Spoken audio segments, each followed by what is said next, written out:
粵語有本字，彪哥話你知。今期節目同大家介紹粵語本字估一估裏邊嘅白霍。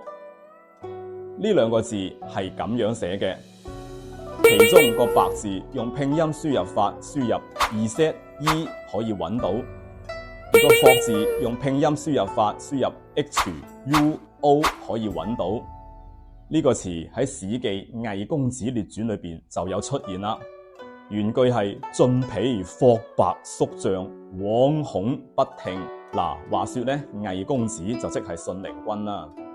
喺公元前嘅257年，秦國攻打趙國，咁趙國就向魏國求救啦。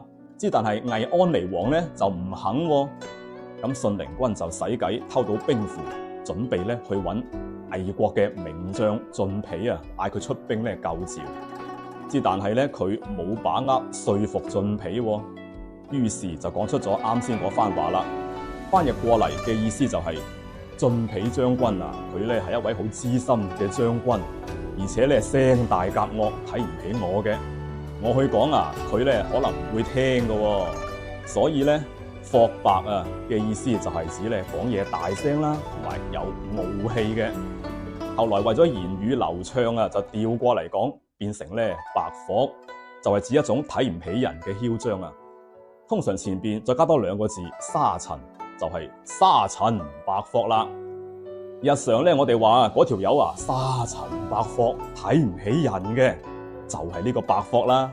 你哋 get 到未咧？關注點讚啊！